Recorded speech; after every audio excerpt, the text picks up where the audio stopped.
This is the Rich Dad Radio Show. The good news and bad news about money. Here's Robert Kiyosaki. Hello. Robert Kiyosaki, the Rich Dad Radio Show. The good news and bad news about money. Today we have a very special guest. Somebody, my friend George Gammon recommended, but he didn't have to recommend me. I just found out that George and Lyn Alden work together. They co-op on things like this. So it's outstanding. I've been following Lyn for I don't know how long now, but man, is she smart. I mean, it is just amazing. So George and I were laughing the other night because George didn't do well in school, and neither did I. I flunked out twice, my sophomore year and my senior year, because I can't write. And it wasn't that I couldn't write. The teacher didn't like what I was writing. How dare you criticize the teacher? I said the teacher was an idiot, so she gave me an F for some reason.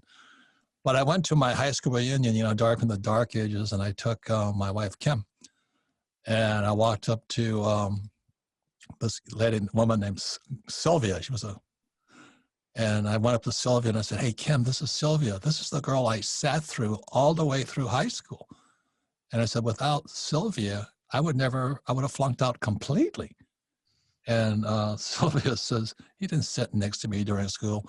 He only sat next to me during test time." And he said, the other time I jumped out the window, went surfing. So the reason I was laughing with George Gammon, I said, Lyn Alden, if I was in school with Lyn Alden, I'd be sitting next to her at test time. Anyway, so that's why I've enjoyed it. And, the Rich Dad Company, we're really blessed because we have very smart women. The men are duds, but the women are really, really smart. So anyway, Lyn, with that said, welcome to the program. And I'm glad George encouraged you to come on our program. Hey, thanks so much for having me. Yeah, I've enjoyed working with George over the past year as part of his, his membership program. And so, it's led to a lot of good conversations. Yeah, I mean, well, you remind me of, I'm writing a book again with Jim Rickards, and the two, you and Rickards have the same type of, I call you guys fire hoses. I don't know how you guys can come out with so much information so fast. I'm kind of Joe Biden. I have to think for a while, a couple of years. But anyway, so Lyn, please give us, I understand you're an engineer, but how in the world did you get so smart on the macroeconomic system running the world? I mean, that's what blows me away. That's why I listen to you, because you cannot deliver what you know in an hour. It's impossible, right? I guess two things. One is, if you're passionate about something, then you're more incentivized to dig into it, right? So if you're only superficially interested in it, you're more willing to accept like surface answers or not take the effort to go in. But if something's kind of inherently exciting to you, you're more likely to go in it. So for example, I'm terrible with music. Every time I try to learn an instrument, I can't get the momentum up, and I'm slow.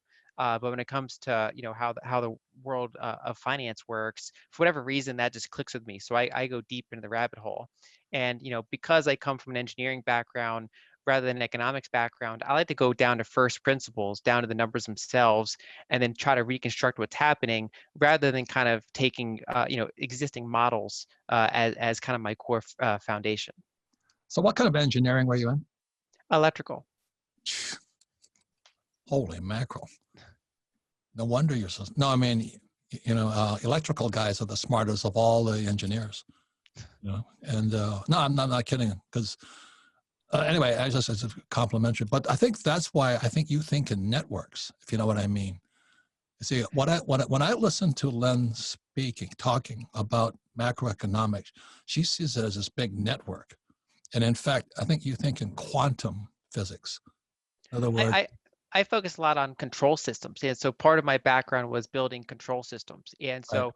The way that control systems work is if you think of a thermometer, right? So every time it senses the temperature goes too high, it kicks in a reaction response, and then it cools the air. And every time it goes too cool, it kicks in the opposite response and it heats it up.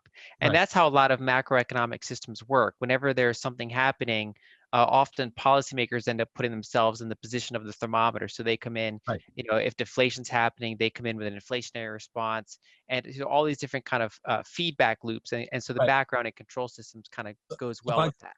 So if I could explain why it's Newtonian versus, it's quantum versus Newtonian. Newtonian, Newton's physics was action and reaction, and quantum physics was the the bigger picture. What happened if you had this reaction or that reaction? What was the temperature? What happened outside of it? So that's why every time I listen to you, I'm thinking about this in quantum physics versus Newtonian physics. No, because I'm pretty Newtonian. I go up, down, left, right. That's about it. And every time I listen to you, I get well, this happened, or this happened. I'm going, holy man, I got to hang on with it. Like I'm going down a roller coaster, and up a roller coaster. I got to hang on for dear life. But anyway, the question, the Rich Dad audience is like me, pretty slow and stupid. No, not really. But we're not, we don't, we have to keep it simple is what I'm trying to say. So there's some, I notice when you're speaking, the same as George, there's something driving you guys. And it's that drive. Like, I don't know how much longer this financial system can last. And so that's why if we could start from that point, let's start with the end and what you see. What does your crystal ball say? And then you can fill in because I think there's something driving you, something driving me too. And I see the end, and I see the end coming. Yeah, so my long-term outlook is to eventually see a higher rate of inflation with a degree of currency devaluation. So basically, the money supply would grow very substantially, and the individual buying power of those currency units would go down pretty significantly compared to a variety of hard assets. And so that's kind of the long-term outlook.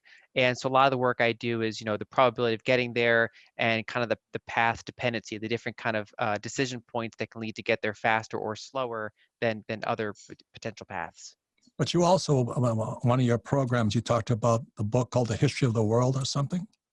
Lessons of History. Yeah, it was Lessons of History. So Yeah. I ordered that book because you recommend. I haven't got it yet. Yeah. But what I'm really trying to say to people, the reason, once I understood in 1971, when Nixon took the dollar off the gold standard, at that time I was flying in Vietnam, and I knew something was going to change. And that's where quantum comes in versus Newtonian. And I wanted to know what the quantum would be. What would be the ripple effect? What would the global effect be? So, and the other reason is because I studied history. Lenin said years and years ago, before Stalin, the best way to kill capitalism is to debauch the currency. So in 71, when Nixon took the dollar off the gold standard, I went to military school, so I studied military economics. And military economics was very concerned about guys like Lenin, Stalin, Hitler, Mussolini, Mao. And that's who we studied. And then socialist economics is Keynesian, which is you can print as much money as you like. And then capitalist economics, we were taught, was Mises' Austrian school, hard money, which is where Bitcoin and gold and silver kind of fit in. So when you look at the end, I think the end is coming. You can historically, like we had the Weimar Republic, which brought Hitler to power. Are you familiar with that? I'm sure you are. Yeah. What happened? Tell me what happened in the Weimar Republic, which brought Hitler to power. Wasn't it exactly what you said? The currency was gone, inflation went up. Yeah, I mean, back then, so after World War I, of course, Germany's production base was destroyed. And whenever you have a country with its productive base kind of damaged, plus they had external war reparations. So they had debts that they couldn't print away. It wasn't denominated in their own currency. And so they eventually experienced a hyperinflation as they basically printed money to finance deficits. Just because, after losing the war, after having all this, very challenging political and financial situation, it had more and more kind of populism and extremism build up, and then it took a really dark path. But the thing, that's where hyperinflation set in. And the other word you said in there was reparations. And my concern is, I'm not trying to be racist here, but when the blacks, Americans are trying to get reparations for slavery, that's what happened in 1918 with the Treaty of Versailles, was they forced the German people to pay reparations to England and France. And that led to hyperinflation and then the rise of Hitler. So that's kind of, as an old guy and then went to military school again, that's what we studied. So the reason I was excited about you coming on the program is you're a lot younger, but you also understand history. And that's kind of what happened in 71 when Nixon took the dollar off the gold standard. They could print as much as they liked. It's the same thing that happened after 1918 with the Treaty of Versailles, they couldn't pay their bills. So the Weimar Republic just printed as much money as possible. And that's where the funny story comes in. A woman goes to the supermarket with a wheelbarrow full of cash, Reichsmark, and she goes inside to pay for her pork chop. And she comes out and they stole her wheelbarrow and left the cash. So Lyn, that always sits in my head. So when Sarah booked this program with you, I wanted to get your picture of pork chops and wheelbarrows. I mean, what's going to happen here? Yeah, so my long-term base case for the United States is for a higher inflation, but not necessarily hyperinflation. And because whenever we see cases of hyperinflation, like Weimar, like some emerging markets, generally you need a combination of a couple things. One is you needed a destruction of your productive base. And so that happened in the Weimar Republic, that happened in Zimbabwe, and that can be due to a lost war, or it can be due to really bad internal social policies. Is what's happening in Venezuela today? Yes, exactly. That's another case of hyperinflation happening. And so you have that kind of severe drawdown in the productive base. So they can't make enough goods and services to satisfy their needs. So regardless of how much money they print, the prices start going up rapidly. A second thing that helps contribute to hyperinflation is when they owe debt in a currency they can't print. So a lot of emerging markets today, like Argentina, for example, they owe debt that's denominated in dollars. Whereas developed countries like, Japan, United States, their debts are mostly denominated in their own currencies. And so those hyperinflationary events tend to have those couple recipes. But for example, you often refer to the 1971 period, and that was a case of rapid inflation for the United States, but it didn't reach the levels of hyperinflation because we still had our productive base. We didn't have a collapse in our economy. We just had a really sharp devaluation of currency. And so it was something that the currency wasn't completely obliterated, it was just severely damaged. And that's kind of the outcome is my a base case, I think, going forward over the next decade, is that you could see in developed countries pretty significant currency devaluation. So that's my question. So what's your crystal ball say between 2020 and 2030? Okay, like I make fun of Biden and I call his cabinet the monsters. I've got to entertain myself because I flunked out of school. I was watching TV too much.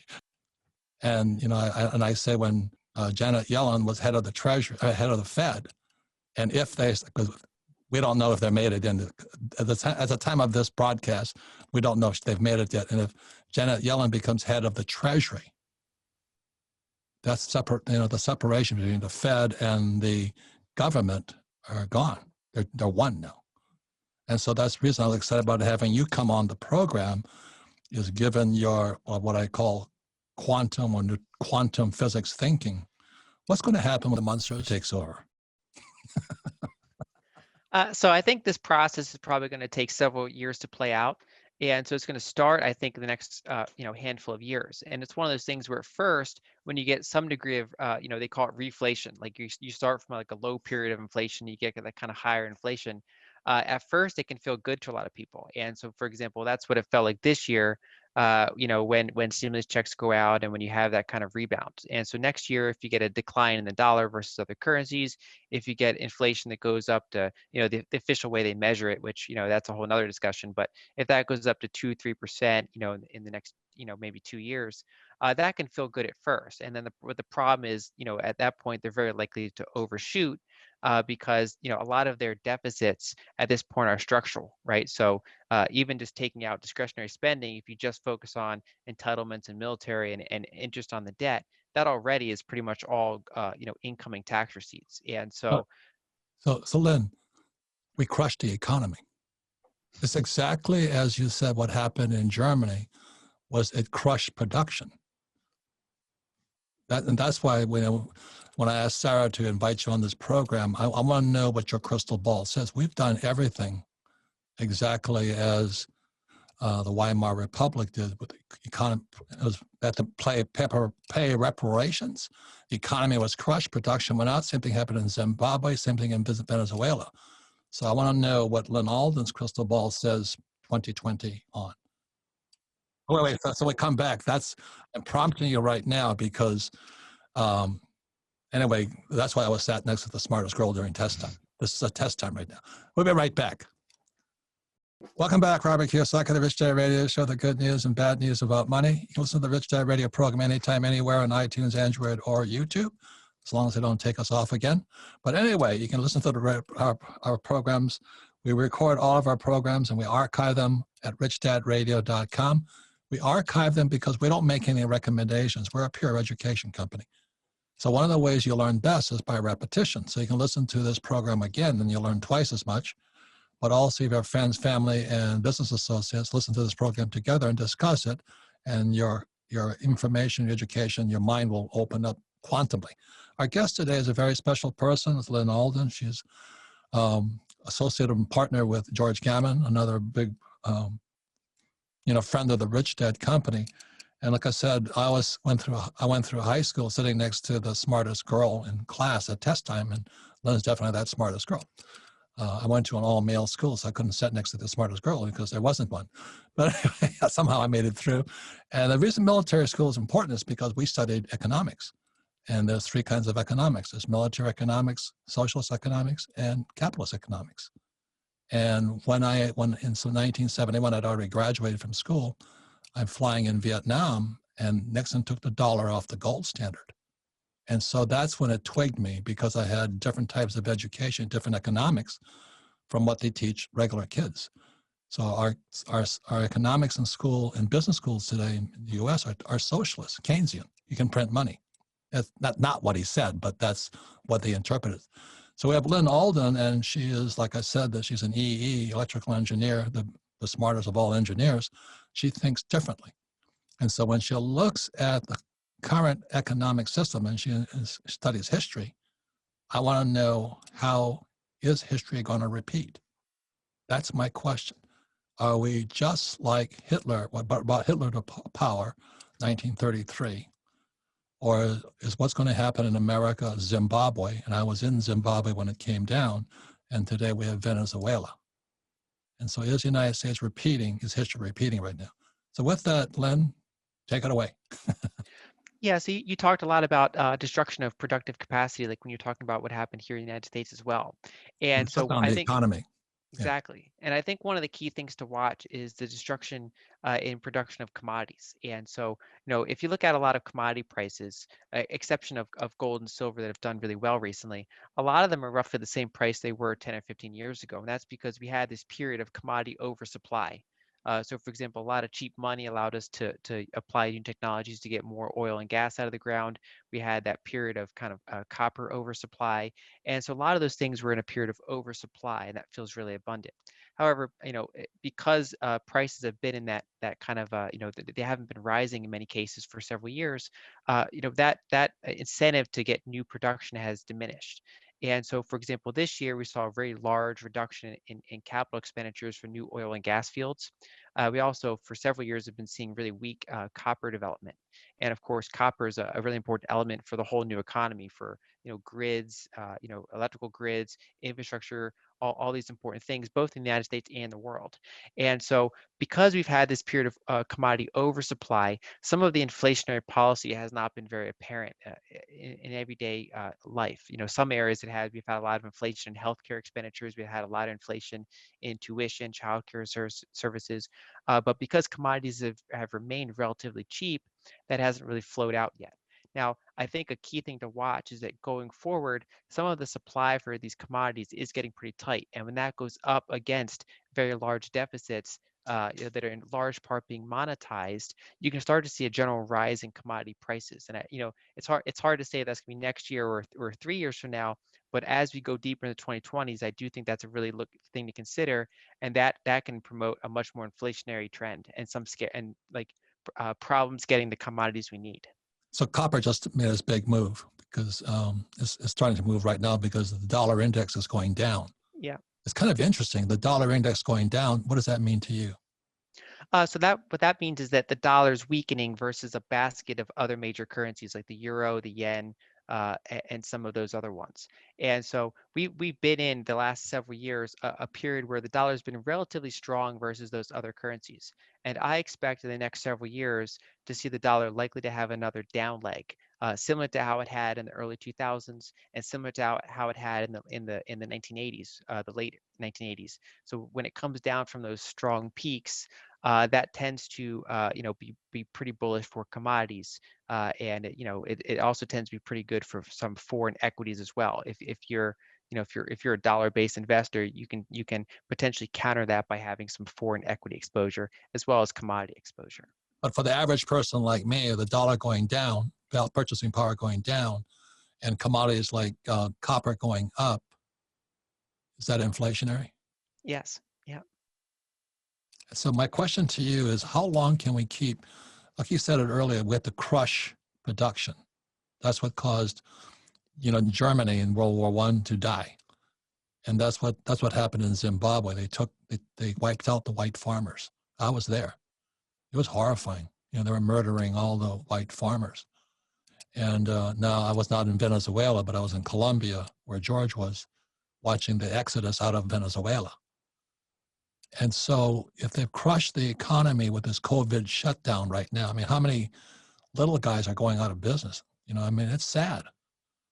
So my question to you, with your crystal ball, because I know something's driving you, how long can we keep printing money to solve our problems, which are structural?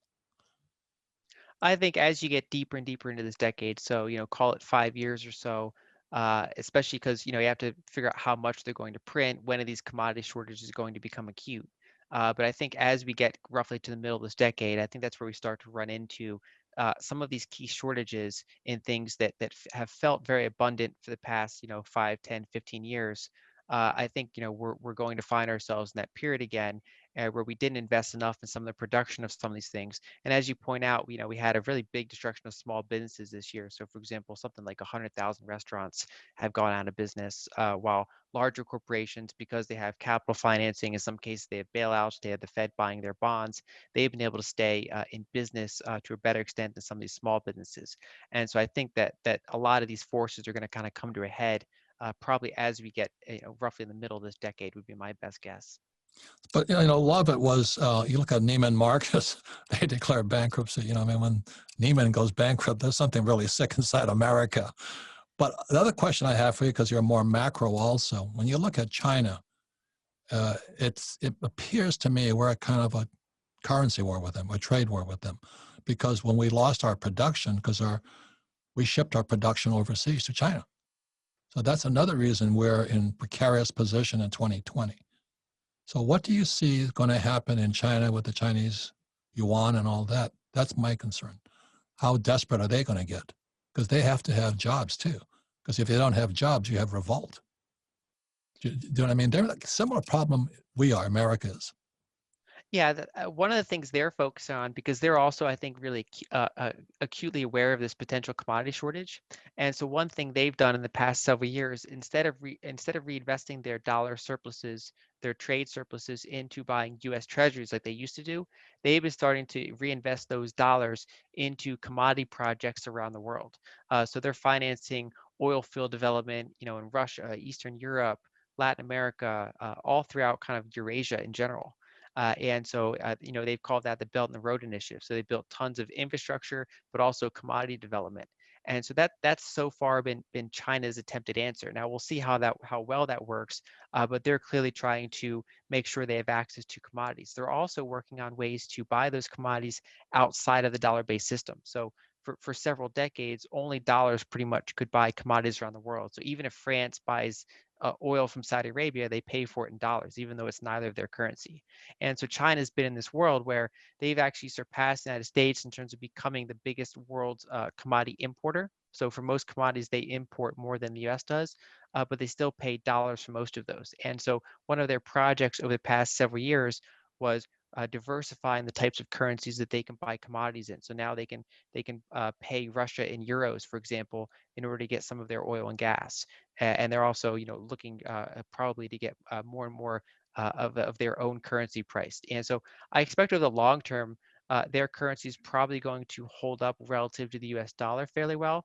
But they also don't want it to let it get too strong against the dollar because they don't want to lose export competitiveness. And I think that's, you mentioned Jim Rickards. That's something that he's emphasized, the idea of a currency war, and that's something we've been in for a while. And I think that's going to persist, especially between actually the United States and the European Union, because they don't want their currency to get too strong relative to the dollar either. And so it's this kind of competitive devaluation.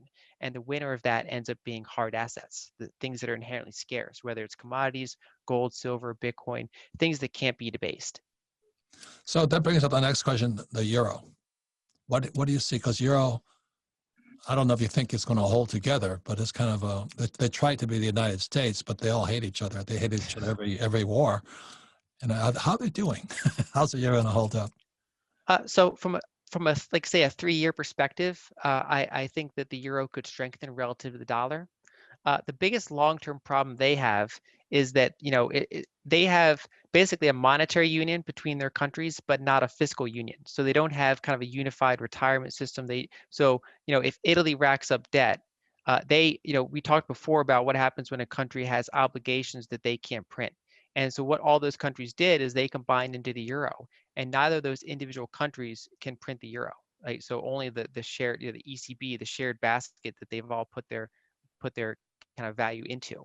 And so, Italy has debt, for example, that Italy can't print. And so you have that problem where a lot of those southern countries have a lot of debt. There's a really big question about how that's going to fall out. And I think that's one of the biggest tail risks.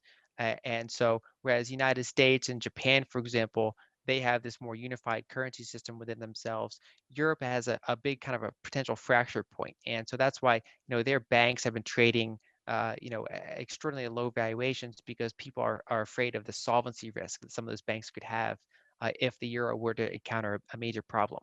And there's going to be some decision points ahead. Either they're going to have to, break apart the union and let some of those countries, go their own way, or they might go the opposite approach and unify their fiscal situation more and become more centralized. And it's hard to see how that's going to play out. But that's one of my biggest kind of tail risks is what's going to happen with some of those Southern European countries. Correct. But then that brings up England, because when they went to Brexit, what was your opinion of that? So they're really lucky, and I think they had good foresight to not give up their own currency. And so, they were part of the European Union, but they weren't part of the European monetary, shared, currency, the euro. And so for them, we've already seen just from several years how challenging that breakup is, even though they still have their own currency at least. And that's already extraordinarily difficult to unwind. Whereas it'd be much harder, for example, for Italy to break up because their currency is fully. Imagine if you had to change your currency by leaving, NATO or something, right? It'd be much harder to do. And so, I think that the Brexit situation, that's just a small taste of how hard it would be for some of these other countries to break up. And so, hopefully, we'll get an answer on Brexit soon. I mean, they're still kind of in the middle of those negotiations. It seemed like they never end. But hopefully that'll be behind us. And then the big question is what's going to happen with Southern Europe. And so my last question for you is about our friends in the Latin countries like Mexico and South, George Gammon's country. But, I mean, the Mexican people and all that, they're fabulous, fabulous people. And the whole Latin America, I'm just so impressed with them. They're both rich countries. I mean, not both. The world is rich because South Africa is a rich resource country, but the people are poor, and that's causing this huge split. So what is your forecast for our friends in Mexico and Latin America and South America? So if we get a weaker dollar and if we get a pretty strong commodity market, that could benefit Latin America pretty significantly. Because one of the problems Latin America has is that they're very commodity rich, but commodities have struggled over the past 10 to 15 years, and they also many of them have high dollar denominated debts. That's one of the kind of trouble areas, along with Turkey and a few others. But basically countries like Brazil, Chile, a lot of these Mexico, they have a lot of dollar-denominated debts, especially relative to their foreign exchange reserves. And so whenever the dollar strengthens, that puts a lot of pressure on their local economies because it's kind of like their debts are going up relative to their cash flows because their cash flows are denominated in their local currencies. And so if the opposite happens, if you get a weaker dollar, we tend to see emerging market growth periods whenever the dollar weakens, because it's kind of like that their debt gets devalued. And so if we see a weaker dollar, I'm pretty optimistic towards the majority of Latin American countries. But partial it'll come down to how well they individually govern it, how well how dynamic their economies are allowed to kind of flourish outside of kind of bad policies. Fantastic people. You brought up something I forgot to ask you on is Turkey. I mean, Turkey they're having currency problems and all this, but they're also a huge military. What do you see happening there? So Turkey, yeah, their main issue is that they have high dollar-denominated debt in their corporate sector, and so their government actually is not very levered. It's specifically a lot of dollar-based debts built up in their corporate sector, and so Turkey does have a lot of advantages. They're very well positioned, but they've had specific issues with that, and they haven't built up high foreign exchange reserves, which means that they don't have a lot of dollars kind of stored away like acorns for the winter, right? So they haven't built up this reserve, and that's why during the strong dollar period they're encountering this problem. Now, if the dollar weakens, that's kind of like taking the foot off the throat of Turkey, and if they have some good governance, they might be able to come out of that pretty strong. But so they still have they have good demographics, they have good geopolitical positioning.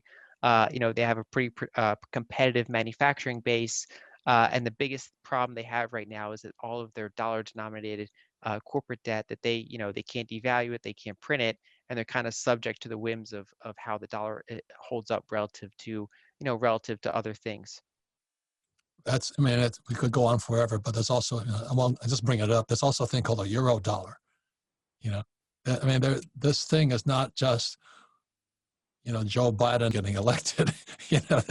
There's more going on than we will ever know about. And that's why it's fantastic, getting to know you, Lyn, and thank you. I'd like to invite you back because, like I said, I always sat next to the smartest girl during class and test time especially, because I knew nothing most of the time. So anyway, thank you. And then you can go to Lyn's website as lynalden.com. And I heard your website is just a treasure trove of information. Yeah, plenty of good stuff there. And also, like I said, I also partnered with George Gammon, so I'm over at georgegammon.com as well. Yes, he's fantastic. We're gonna have dinner tonight with George. So anyway, Lyn, thank you very, very much, and thank you for your contribution to knowledge to the rest of the world. Thank you. Yeah, thanks for having me. Thank you. So when we come back, we'll be in the final wrap up of the Rich Dad Radio Show. Thank you again, Lyn. Welcome back, Robert Kiyosaki, the Rich Dad Radio Show. You can listen to the Rich Dad Radio program anytime, anywhere on iTunes, Android, or YouTube. And please leave us a comment whenever you listen. All of our programs are archived at richdadradio.com. We archive them for one reason. We're an education system, a program. We don't make recommendations. You buy anything, although we talk about what we buy. And have your friends, family members, and business associates listen to this program and discuss. When you do that, that's real education. You'll learn 10 times more than you just listen to this once. So before we complete the show, I want to ask Sarah, what did you think? Wow. Lyn is like you said, treasure trove of information and so smart. Fire hose, man. Fire hose. I feel like I could listen to her all day, because she knows her stuff. But the one thing you had asked her was about hyperinflation. Will we see hyperinflation? And she gave us those two key points, like this is what to watch for. So I think that's, for me, the biggest nugget that I took away from this as we move forward into the next couple of years are those key signals of what's going to happen with our currency. Yep. Another thing that she said, which a lot of people don't know, is this Belt and One project by China. China realizes that they're going to beat America. America sends out military forces.